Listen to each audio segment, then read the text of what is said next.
देशवासियों की जो लाशों के ऊपर बनते हमारे तथाकथित प्रधान सेवक के महल की आवश्यकता कितनी है देश को? क्या देश में सेंट्रल विस्टा से पहले अस्पताल, विद्यालय और महाविद्यालयों की आवश्यकता नहीं है?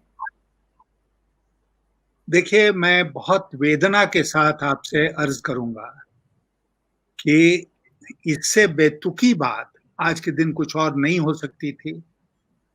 उनकी योजना थी, वो अपने को शाहजहां से भी बड़ा ये बादशाह समझते हैं, और शाहजहां ने आगरे की तस्वीर बदली थी, दिल्ली की तस्वीर बदली थी। तो मोदी जी भी चाहते हैं कि इतिहास में उनका स्थान बने कि उन्होंने दिल्ली की तस्वीर बदल दी, और दिल्ली की तस्वीर बदलने के लिए सेंट्रल विस्टा ही सबसे उपयुक्त उनको स्थान नजर आया।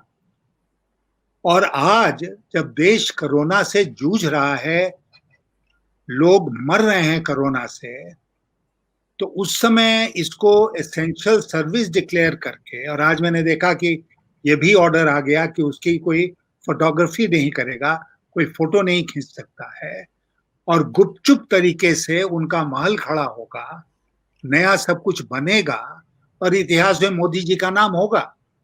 मैं मोदी जी से कहना चाहूंगा आपके माध्यम से, इतिहास में उनका उसी तरह नाम होगा जिस तरह मोहम्मद बिन तुगलक का और रोम के नीरो का हुआ था, कि उनके बारे में कहा जाता था कि जब सब कुछ जल रहा था, रोम जल रहा था, तो नीरो अपनी डफली बजा रहे थे, बांसुरी बजा रहे थे। देश मर रहा है आज कोरोना से, और मोदी जी को चिंता लगी है अपने पैलेस की, अपने महल की, और सेंट्रल विस्टा को बदलने की। क्या वो पैसा आज रोक कर हम अस्पताल बनाने में नहीं खर्च कर सकते थे? क्या और ज्यादा बेड्स उपलब्ध नहीं करा सकते थे? क्या ऑक्सीजन की व्यवस्था नहीं कर सकते थे? क्या फ्री वैक्सीनेशन की व्यवस्था नहीं कर सकते थे? ये मैं मानता हूं कि अंग्रेजी में एक शब्द है मेगालोमेनियक, जो केवल अपने बारे में सोचता है, वही इस तरह का आचरण कर सकता है। और मैं अफसोस के साथ इस बात को कह रहा हूं कि हमारे प्रधान सेवक जी आज देश के सबसे बड़े और शायद दुनिया के सबसे बड़े मेगालोमेनियक बन गए हैं, जो केवल अपने बारे में सोचते हैं, अपनी छवि के बारे में सोचते हैं, इतिहास में उनका स्थान क्या होगा उसके बारे में सोचते हैं, और भूल जाते हैं कि देश की जनता आज के दिन क्या महसूस कर रही है। मैं आपसे कहना चाहूंगा, सोशल मीडिया में मैंने देखा कि कहीं उनका बड़ा भारी होर्डिंग लगा हुआ था और लोग उसके ऊपर पत्थर फेंक रहे थे मोदी जी की तस्वीर को। यही होने वाला है पूरे देश में अगर यही आचरण रहा मोदी जी का। तो जी, आपने जिस तरह से कहा कि रोम जल रहा था, रोम का उदाहरण दिया, तो यहाँ तो लोग ये कह रहे हैं कि वहां तो रोम ही जल रहा था, यहाँ तो रोम रोम जल रहा है। बिल्कुल बिल्कुल सही सही उदाहरण दिया उन्होंने कि रोम रोम जल रहा है, और मोदी जी मस्त हैं सेंट्रल विस्टा के प्रोजेक्ट को लेकर।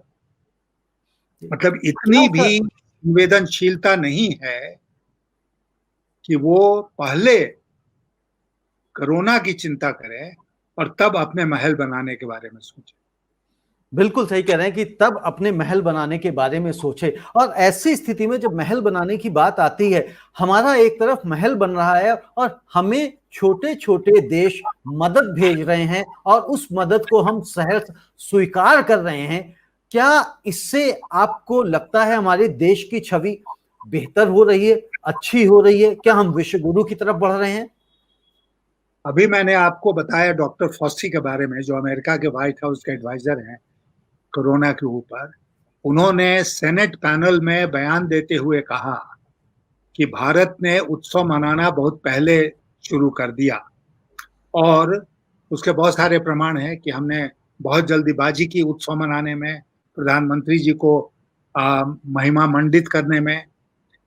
तो यही हमारी स्टाइल है फंक्शनिंग की सरकार की, जिसमें संवेदनशीलता नाम की कोई चीज ही नहीं है, और वो बिल्कुल मानवीय गुणों से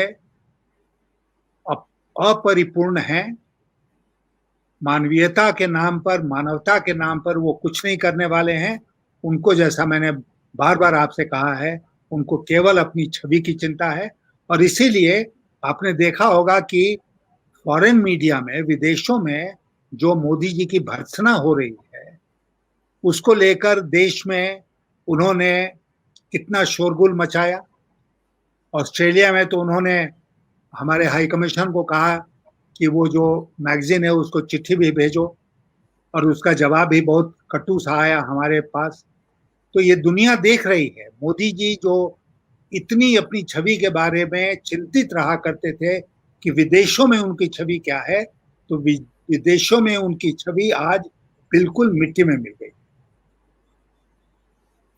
जो ये छवि की बात कर रहे हैं, अगर आपको याद हो, एक 5 मई को एक रिपोर्ट आई थी कि केंद्र सरकार ने कुछ 200 लोगों को या 300 लोगों की अधिकारियों को एक वर्कशॉप की है उनके लिए कि अपनी कम्युनिकेशन को कैसे बेहतर करें, अपनी पब्लिक इमेज को कैसे बेहतर करें। क्या ऐसे माहौल में हमें अपनी छवि की चिंता होनी चाहिए या नागरिकों के इलाज की या नागरिकों की जान की चिंता होनी चाहिए? अगर हम नागरिकों को सुविधाएं दे पाएंगे बेहतर, तो हमें लगता है छवि तो हमारी अपने आप ही ठीक हो जाएगी, उसके लिए हमें वर्कशॉप करने की तो आवश्यकता नहीं रहेगी। बिल्कुल सही कहा आपने, बिल्कुल सही कहा कि अगर आप काम करोगे, आप लोगों की मदद करोगे, आप कोरोना को कंट्रोल करोगे, तो आपकी छवि स्वयं सुधर जाएगी। लेकिन सरकार का, जैसे मैंने कहा, कि स्टाइल ऑफ फंक्शनिंग ये है कि वो बिना काम किए हुए ही अपनी छवि को संवारना चाहते हैं। और हमारे देश की जनता जो है सो है, वो इस बहकावे में कई बार आ चुकी है, और इसलिए इस बात को बहुत जोर से कहने की आवश्यकता है कि जो छवि उन्होंने बनाई है उसके पीछे सब्सटेंस, तथ्य कुछ नहीं है। हवा में छवि बनी हुई थी, हवा बदली तो छवि मिट्टी में मिल गई।